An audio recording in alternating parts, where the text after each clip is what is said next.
Hello, this is Tom Britt. West Tennessee PBS is working hard to bring you more local shows and quality PBS programs. And they need your financial help because they don't run commercials, they rely on your support. It's easy to donate. Go to their website, westtnpbs.org, and click on the Donate tab.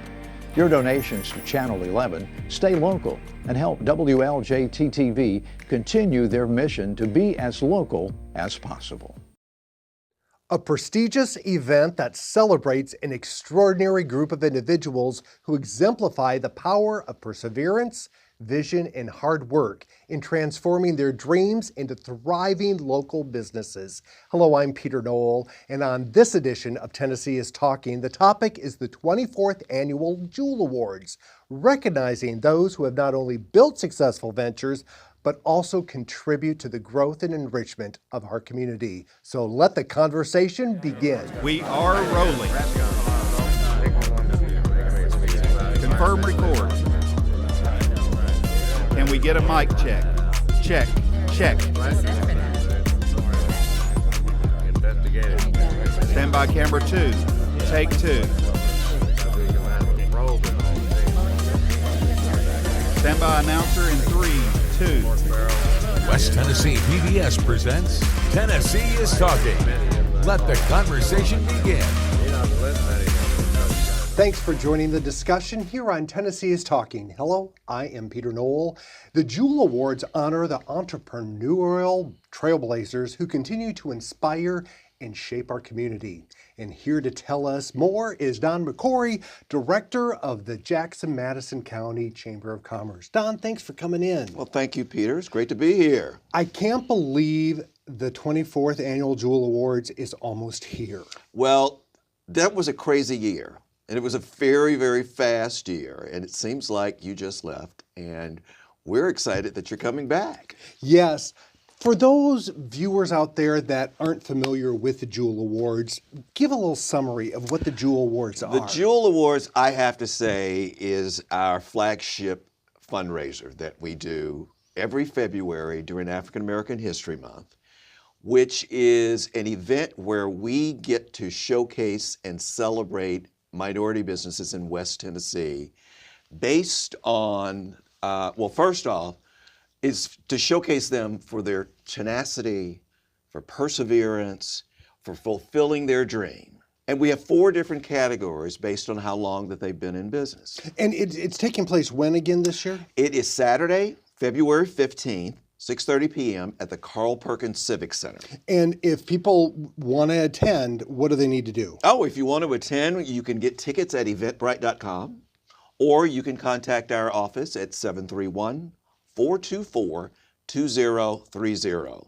We have individual tickets, we have tables, we have some sponsorships are still available also, but tickets are going fast and we encourage you to do it as quickly as possible. It's a very popular event. It's popular and it's quite fancy. I mean, people get dressed to the nines, right? It's date night. Okay. It's Valentine's Day weekend. So yes, get dressed up, bring your significant other, come out for an evening of dining, showmanship, and dancing. We always have great entertainment each year. This year, our musical guest is Magi. Magi is a very, very popular group here in West Tennessee with an amazing following. So come on out, enjoy the show, and stick around for the entertainment at the end. We're also got a little surprise for you in terms of the entertainment, because many of our individuals say they wish they could stay longer for the show. We're going to actually have them perform for at least half hour while they're having the buffet dinner. So it'll be instrumental. You won't be, a whole lot of people screaming and yelling and dancing and singing over you. But you'll get to enjoy the entertainment, and then they'll be back later in the show. How many Jewel Awards have you been to? My first one was in 2015. At that time, they were held at the Oman Arena. And it was an amazing night. They were highlighting individual musicians throughout West Tennessee. One of the features of the program is something called Historical Pioneers. The founding members of the organization, they wanted to sort of acknowledge people that you can call trailblazers if you want, individuals who've made a significant contribution to West Tennessee. We've honored firefighters, police officers, musicians, performers. Last year was dentists. We had 5 dentists who were honored, 2 of which were, no, only 1 of which was still alive, and unfortunately he's passed away since. So it's one of the key features that people like. They want to be remembered. They want to recognize the fact of the hard work and sacrifices that have really made it so much better for so many others, including people like me. Why are the Jewel Awards needed? Why is it needed? Let me say this. If we don't celebrate ourselves, who's going to do it? So what we want to do is we want to take the time out and not wait for somebody to showcase and celebrate minority businesses. Do it yourself. So that has been an opportunity for us to just go out and, as you say, get fancy, have a great meal, and have a little bit of suspense and drama because no one will know who the recipients are until they are revealed on stage. And you get to see so many people in the community that you haven't seen in quite a while. So that's why we do it.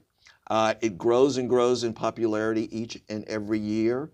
And we just enjoy it. And it's for a great cause. It really is for a great cause. As I said, it's a fundraiser. We have 2 programs that we put on each summer. One is called Follow Me Into Business, and the second one is our Science, Technology, Engineering, and Math, or STEM program. The Follow Me Into Business program was started back in 2002. It was the brainchild of Mr. Clarence Boone, who wanted to introduce students to the concept of being their own boss. Entrepreneurship is not something that is always taught. When I was growing up, my parents told me to go to school and go get a job. No one ever said anything about the job could be something that I created, something where I satisfied a need in my community. But I was just told, go get a job. Well, we want individuals to have a little bit of experience in understanding your community, what the community needs are, if they're not being met, how could you solve this problem? And not only create a job for yourself, but for your neighbors and your friends and your family anyway. Therefore, you're impacting the community. The second program is, as I said, is a STEM program. We like to have a hands-on experience of challenging issues. But let's just be realistic. Some of minority students in our urban area don't always get the leg up. And they don't have the resources that are made available to them that other students may have. So we want to give them that opportunity also. We have a great partnership with the Jackson-Madison County School System. We've got instructors that are coming in. Wonderful principal at JCM Early College High, Dr. Nathan Lewis, allows us to use his facility and their equipment for these programs. So it's the STEM program, the first year for it was 3 years ago.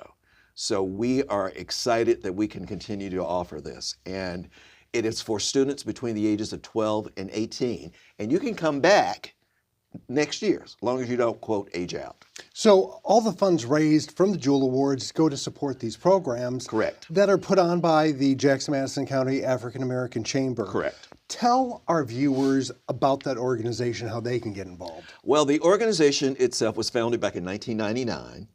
The purpose of the organization was to be a network of resources for minority businesses. Our founders saw a problem with getting essential information that was not made available to them. I have to be honest, they had gone to the Jackson Chamber at that time to talk about some of the needs for accounting services, needs for networking amongst us to talk about taxes. But the Greater Jackson Chamber did not have the resources in that small business area. Outside of Shelby County, it didn't exist. So what they did was they did their own research, they got their bylaws drafted, and they developed their own program. And what they've done is brought in some key business individuals, recognizable individuals in the city who have a storied history, who were reliable and fair. And since that time, we have increased our membership to well over 175 members. Members, supporters, and sponsors. So it is not just for business owners. If you believe in our mission, if you believe in the work that we do for our children, we want to be able to invite you to join our organization. The other thing I really want to share is we are an inclusive organization. Now, the name may throw somebody else, and the only thing I care about is African American business. That's our function and our role, but we want members who look like everybody, because there are so many things that we can do better together than apart. We have members who are members of both chambers. We don't compete with the other chamber. Their mission is completely different than ours. So there is a place for all of us. So we invite you to visit our website, ask any questions you might have, look at some of the events. Let's put that website up right now on the screen. Website. What is that website? It is jmcaacc.org. That's jmcaacc.org. And you mentioned a phone number. Is that the same for the Jewel Award tickets? Yes. For our primary office is 731-424-2030. And you can get tickets, information about the Jewel, or any of our other upcoming events. We have another event that's coming up March the 27th, which is our business mixer. It's an evening where you get to socialize, meet other business owners. And one of the things that we do, we give you the opportunity to pitch your ideas to the people in the room. Usually, you talk amongst yourself and somebody makes a speech and you eat and you drink a glass of wine. But no, this is your pitch. Go ahead and make it. Make those connections. And what type of pitches do people? Oh gosh, we've had, the most recent one we had was right before, on December 14th, we had a holiday mixer. We had an individual who was a new photographer. She pitched the ideas and settings. We had the location that we were in is a place called Lavoie Studios, which is a place where individuals can have their, incubator space, great place to work. If you want to host a meal or a meeting there, they got a full-size kitchen.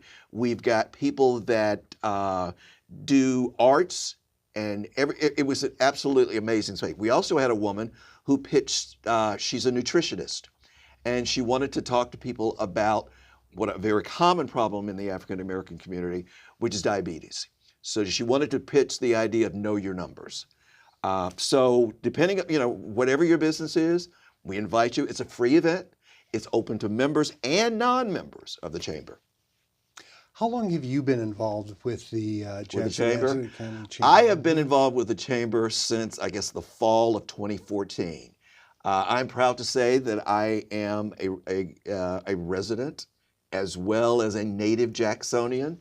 Graduated from JCM High School, but I did go off to college in Nashville and then ultimately moved to Washington, D.C. And I stayed there until coming back to Tennessee in 2014, thinking that I was quote unquote retired. But I suddenly had to find something to do because there are only so many episodes of Law and Order that I hadn't seen. So I was introduced or reintroduced to 3 of the original founding members of the organization. And they said, you know what, we could really use your finance skills, because that was my expertise. Being a fundraiser and event planner was never on my radar. So they hired me as the director of finance. And I was a guy in the back room with a little green visor on, and they would trot me out for board meetings with all of the financial statements, and that was it. And I could go back. Well, suddenly life changed with the pandemic. And our office manager wanted to stay home. Our then executive director was a woman that lived in Memphis, Tennessee, and the board said, you stay home. So they said, Don, you're going to handle the office. You're going to do your work and some of the administrative work as well. Well, that was in March of 2020. And the director chose to leave the organization in August of the same year. And the board said, you're it. We put on a virtual Jewel Awards in February of 21, because of course nobody was doing anything together. And the board saw that that was a success. We had a really great interest. We interviewed the recipients. We broadcast it live on Facebook. And the board said, you know what? We can make this work because we don't want to drop any balls. We could still get some sponsors because face it, in a nonprofit organization, you survive based on donations from donors. We know that here at Channel 11 very well. So I had to learn to ask. And I'll never forget that my first in-person meeting with what became a sponsor, I was a nervous wreck. And I just said, people actually do this for a living? You know, ask for money? And people give. It's the way, it's the approach. It's all about the approach. So I have been honored to be in this position. I will say honestly that this is probably the most rewarding and fulfilling job that I have ever had. And my experience has always been, in finance, and it was a career that I chose that, was lucrative, but I had never been one to want to go out and be of service the way I have. So it's a good fit for me. I love to see the kids in the summer. I call it my reward for going out and kissing babies and shaking hands and raising money for them. And they will be at the Jewel Awards themselves. They are our junior volunteers, so our guests will get to see them as well. So we're excited about that. Back to the Jewel Awards, since you brought that up again, how do you pick the people that get the award? Who the recipients are? There is a criteria list that individuals must meet. I am fortunately not a part of the Jewel Review team. I don't want that pressure. We have two private citizens and one member of the board of directors. They meet privately and review all of the individual nominations, and based on the information that they provide, which includes your copy of your business license, letters of support from your clients or people that you serve, photographs of the products and services that you provide. All of those things are part of the nomination packet, and we want to make sure that we are truly showcasing somebody who the public believes in as well. And you can nominate yourself, or you can have someone nominate you. And again, you cannot win in the same category in a multiple year. But let's say after your business is 5 years old and you can come back and you be in the 6 to 10 year category, you are eligible to win in that category or participate in that category as well. And I think you mentioned the people that are getting the awards, they don't know it. They know they've been nominated because they're invited to the event, but they don't know who the recipient is going to be. We do it similar to, let's say, the Oscars, okay? We have a presenter who will have an envelope that says, the nominees in the Ruby category are, and then on the video screen, you will see the name of the business and the name of the business owner. And then they will go through all of the individuals, and then they will say, and the Ruby Award goes to, and they will open an envelope and read off the name. And by magic, that name will appear on the video screen as well. What the Channel 11 team last year at the Jewel Awards, it takes a village. I mean, you have a lot of people. A lot of moving parts. A lot of moving parts. I don't know how you keep track of it all, but you have a lot of people helping put this great event together. Tell us about them. We solicit the help of a great team of people that have done this sort of thing in the past. Again, I have had no experience in putting an event of this magnitude on in the past. But you've got to get presenters, you've got to get tables, you've got to get food, you've got to get all of the necessary components, flowers on the table. You have to get table signs, you have to get security, everything that goes along with that. One person can't do it. So I am grateful to have some volunteers from the community. They're not all board members, even though we do have some board members that are on the committee. And we start meeting in November to start talking about the categories of who is going to be historical pioneers or gems of the future. That's another group for pretty much young and up and coming businesses. We want to recognize the fact that we believe in you and support you and get you in front of a room full of people to know that you exist in the services that you provide. But these people come back for no money every year and give of their time and their talent. And I could not do this event without them. So they are all there, full force. We've got check boxes of who's doing this, who's doing that, and they make it happen. They make it happen. Tell us what your favorite memory of last year's Jewel Awards was. I have to say that my favorite memory of last year's event was the surprise recognition of two of our founding members, Mr. Clarence Boone and Miss Katie Brantley. They had been asked to attend the event, but prior to that February, at our November board meeting, they both resigned. They said they wanted to be involved when needed, but they were passing the baton to another group. But they knew that the event was happening, and they had family that was with them. But because I had talked to their family and said they're getting an award, but don't tell them about it. But my favorite was watching Miss Katie get her award, and she made the comment that she's going to dance all the way to heaven. So she was happy. I was happy for her. And at the end of the event, when the music started, she was out on the dance floor dancing with everybody else. So yes, that was a great memory. I remember from last year, there are a lot of people that have attended all of them since the start. That is true. We have some people, returning members. Save me a table. I'm coming back this year. They don't care who the entertainment is. They just want to be present. And also, we have a lot of places of worship that come to this event because it is family friendly, and it's a great place for them to get to meet other people in the community that they don't always get to see. It's a fun night also. So it is very well attended, and we want to make sure that it is a fun evening and safe. And that people continue to enjoy what they're getting. Because who doesn't like to get dressed up, okay? Who doesn't like to get dressed up and go?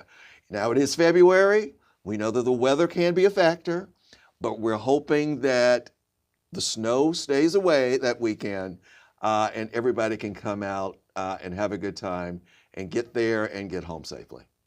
So let's remind everyone again when it's happening. Once again, Saturday night, February 15th. Right after Valentine's Day. Right after Valentine's Day is that Friday, so you can have a double date night for that weekend. Starting at 6:30 p.m., Carl Perkins Civic Center. Tickets can be found on eventbrite.com, or you can call our office, again, at 731-424-2030. Ticket prices are $100 each, or a table of 8 for $800. And all that money is going to these great events and programs that the Chamber puts on. Will be used for our students and their programs in the summer of 2025. And those students are going to actually be there. Yeah, some of the students from previous years will be there, helping to seat people and just being present and to show you the work that we do. And we're excited about that. That's what people must just love that. They love it. Their parents love it. And as I said, some of our students come back to this program year after year after year until they reach 19 and they can't come back anymore. Do you have success stories? Oh, yeah. Yeah, we highlight those.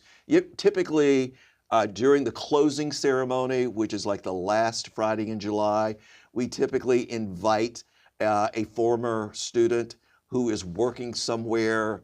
This year, we have an individual who lives in Murfreesboro who was a graduate of the program when he lived here in Jackson. He went to Madison Academic, and he's going to come back and talk to the kids about the impact that this program had on his professional career.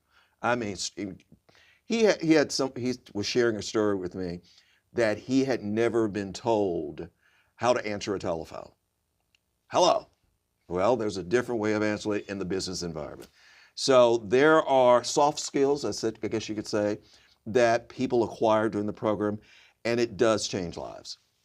That is wonderful. Well, thank you for the work on putting together the event and with the chamber. I mean, the stories and the impact it has on our community is amazing. Well, thank you for the partnership that we've had with West Tennessee PBS. I am so grateful that you presented us with an amazing opportunity last year, and even more thrilled that you're coming back again. It's our pleasure. Because let me tell you, when people say, oh, we're going to be on television, oh boy, yes. It's our pleasure. And again, if you want to watch the event from last year, it's streaming right now on our app, totally free to watch. And we're going to be repeating that throughout Black History Month. And then once the new awards happen, we're going to be showing that. Great. So, Don, thanks for joining us. Thank you, Peter. We have My run pleasure. out of time for this edition of Tennessee is Talking. Don McCory with the Jackson-Madison County African American Chamber and the 24th Jewel Awards. Thank you. If you want to watch this program again, it's on the PBS app. You can stream it anytime, day or night, on demand, along with all local Channel 11 programs. That's on westtnpbs.org or the PBS app. But keep the conversation going. Follow Channel 11 on social media. We're everywhere. Thanks for joining us. Have a good day.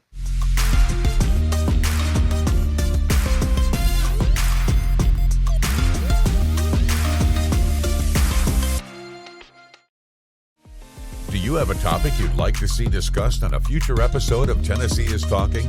Maybe you want to be a guest and have something to talk about. Send your ideas to tnistalking@westtnpbs.org. Include all your contact information and let the conversation continue. This program you've been watching was made possible through the generous financial support of West Tennessee PBS viewers like you. Please visit westtnpbs.org and make a donation today so that we can continue to make local programs like this possible. Thank you.